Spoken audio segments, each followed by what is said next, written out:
స్థానిక సంస్థల్లో బీసీ రిజర్వేషన్లు ఖరారు చేసేందుకు ఏర్పాటైన డెడికేటెడ్ కమిషన్ ప్రభుత్వానికి నివేదిక సమర్పించింది.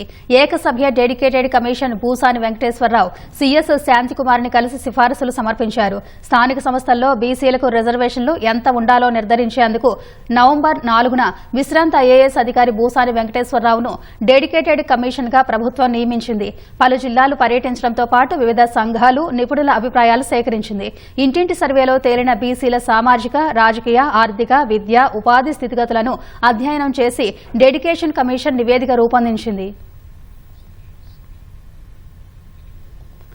ఎన్నికల్లో మాటలు చెప్పి బీసీల ఓట్లు వేయించుకున్న తర్వాత సీఎం రేవంత్ రెడ్డి వారిని బురిడీ కొట్టించారని బీఆర్ఎస్ ఎమ్మెల్సీ కవిత అన్నారు.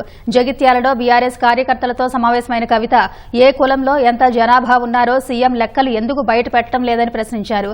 బీసీలకు 42% రిజర్వేషన్లు ఇచ్చే వరకు ఉద్యమం ఆగదని కవిత హెచ్చరించారు.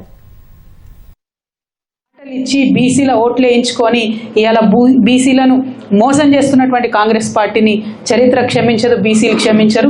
వారికి ఎవరు లేరు, వారి పక్షాన మాట్లాడాలనుకుంటున్నారేమో. మేమందరం కూడా అండగా నిలబడి ఉన్నాం. ఖచ్చితంగా బీసీలకు మీరు ప్రామిస్ చేసినటువంటి 42% ఇచ్చే వరకు కూడా తగ్గేదే లేదు. ఖచ్చితంగా ఉద్యమాన్ని ముందుకు కొనసాగిస్తాం. మరో తెలంగాణ ఉద్యమంలాగా పోరాటం చేయడానికి బీసీ బిడ్డలందరూ కూడా సిద్ధంగా ఉండాలని చెప్పి ఈ సందర్భంగా పిలుపునిస్తా ఉన్నాం.